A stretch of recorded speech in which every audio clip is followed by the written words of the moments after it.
درود به همه دوستان عزیزم. فتانه هستم. به کارگاه شمع‌سازی من خوش اومدید. آموزشی که امروز برای شما در نظر گرفتم آموزش شمع قلمی با گل آلاله هست. کانال من سابسکرایب کنید و تا انتهای ویدیو با من همراه باشید.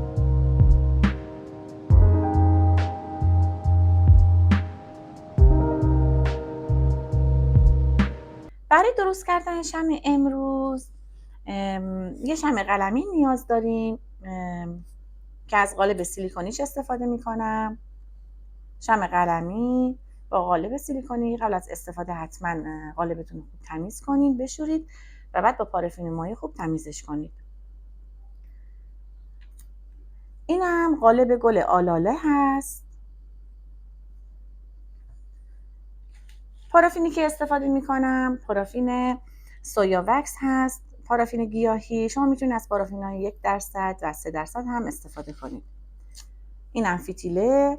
بعد از اینکه اینو ذوب کردیم فتیله رو داخلش میذاریم و بعد از 5 تا 10 دقیقه اینو برمیداریم.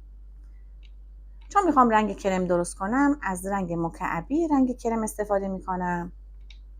اینم چسب برق هستش که برای فیکس کردن قالب قلمی استفاده میکنم و قیچی. برای شروع کار سویا وکس رو میذارم به طریق بنماری که ذوب بشه. پارافین سویا وکس رو گذاشتم به طریق بنماری ذوب شد. حالا اون رنگ کرم رو به خاطر اینکه بخوام به دست بیارم یک مقداری از اون پارافین رو میریزم داخل لیوان کاغذی و این رنگ مکعبی رو من داخل این میریزم. اول اینجا یه رنگ مورد علاقم رو به دست میارم چون رنگ مکعبی این کار رو انجام میدم. اگه رنگ مایع باشه چند قطره میریزم داخلش، اون رنگ رو درست میکنم. چون من میخوام یه رنگ نود به دست بیارم اول این کار رو داخل لیوان کاغذی انجام میدم. بعد رنگ رو که به دست آوردم حالا هر اندازه‌ای که میخوام داخلش میریزم تا اون رنگ مورد نظرم به دست بیاد. البته الان ممکنه که مثلا رنگ مقدار پررنگ باشه ولی وقتی که سرد میشه کم رنگ تر میشه.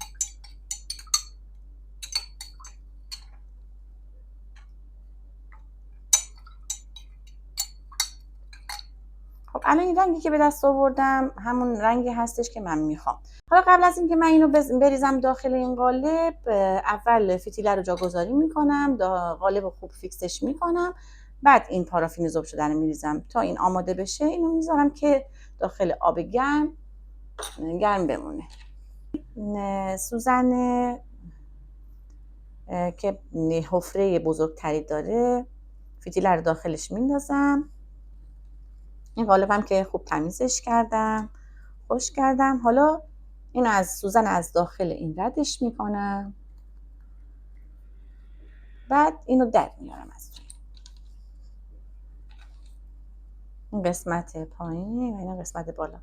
قسمت بازشم با چسب برق میبندم که پارافینی که میریزم در نیاد. اول خود همین قسمت برشش رو میذارم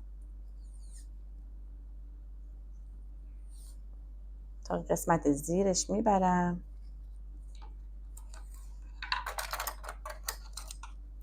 چون چند باری قالب رو استفاده کنین این قسمت پایینش که یه برشی داره و شما از اون ور فتیله رو رد میکنین ممکنه مقدار جاش باز بشه. به خاطر همین زیرش رو اگه یه مقدار چسب بزنین این قسمت پایینش رو میگم بهتر. حالا بعضیا قسمت پهلوهاشو کش پول میندازن ولی چسب برق بزنین بهتره.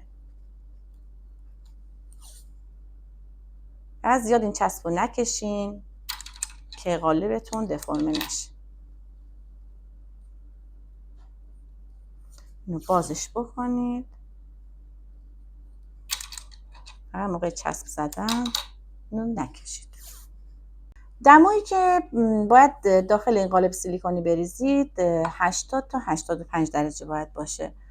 حالا خیلی آهسته اینو داخل این قالب میریزم.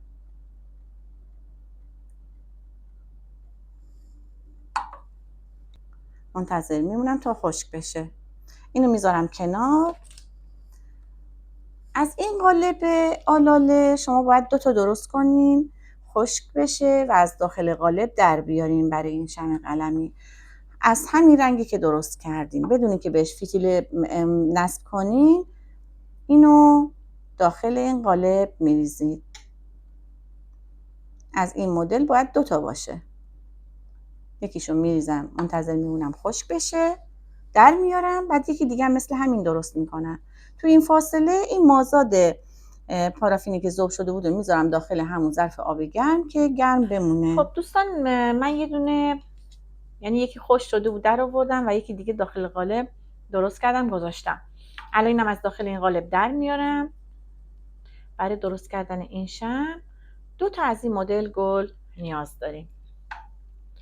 و الانم بعد از گذشت 1 ساعت این شمع قلمیمو از داخل قالب در میارم.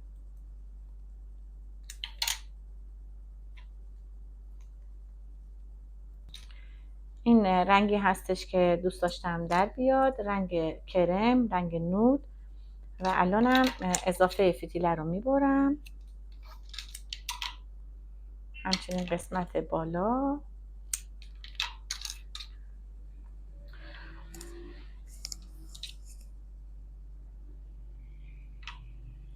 حالا این قسمت وسط گل رو ببینیم بچه ها. قسمت وسط گل رو باید از خود این گل جدا کنیم.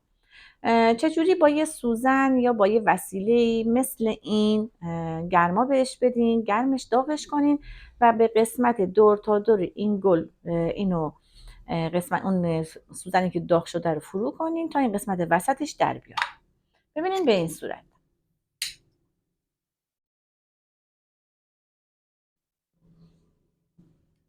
اینو قشنگ داغ کنین.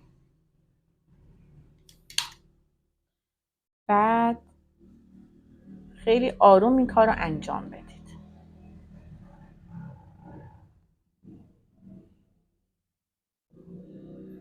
ببینید وقتی که این داغ هستش اینو فرو میکنین قسمت بغل این غنچه داخل اون پارافینه میره و یه حالت برش دادن بهش میده. اینقدر این کار رو انجام بدین تا این قسمت وسط جدا بشه.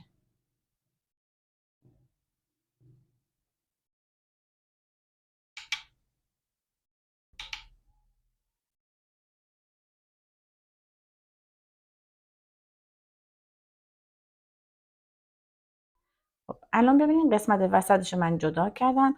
حالا این قسمت داخلش هم ببینین حفره باید ایجاد بشه و بعد تمیزکاریاشو انجام میدیم.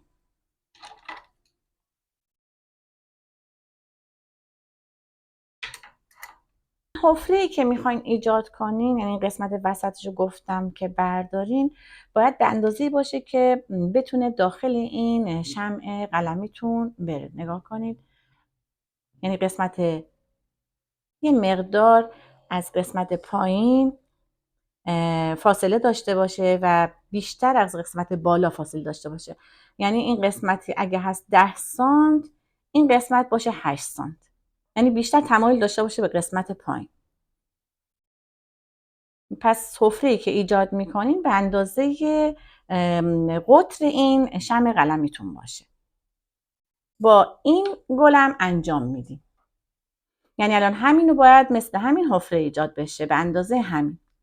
خب من این حفره رو درست کردم. فقط دوستان دقت کنین که وقتی میخواین حفره ایجاد کنین و خیلی آروم آروم این کار رو انجام بدین، یه حفره خیلی گشادی ایجاد نکنین که از این شمع قلمتون سر بخوره و بیاد پایین. خیلی آهسته و آروم این کار رو انجام بدین. الان من یکی از اینا رو میذارم قسمت پایین و یکی رو میذارم قسمت بالا. اونی که قسمت پایین میخوام بذارم خود گلش میمونه پایین.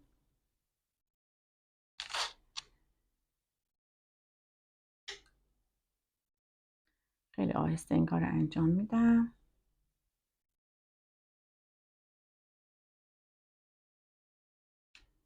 و بعد اینم میذارم قسمت بالا که بمونه روی این گلی که شما گذاشتین پایین.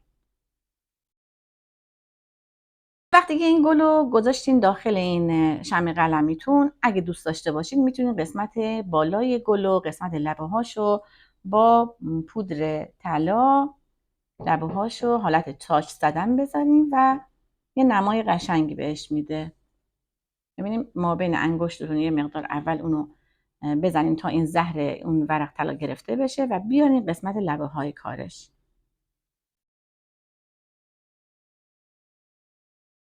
دوستان عزیز، آموزش امروز شمع قلمی با گل آلاله هم به پایان رسید. امیدوارم که لذت برده باشید. لایک و سابسکرایب یادتون نره. سوالم اگه داشتید کامنت کنید. تا یه ویدیو آموزشی دیگه، خدا نگهدار.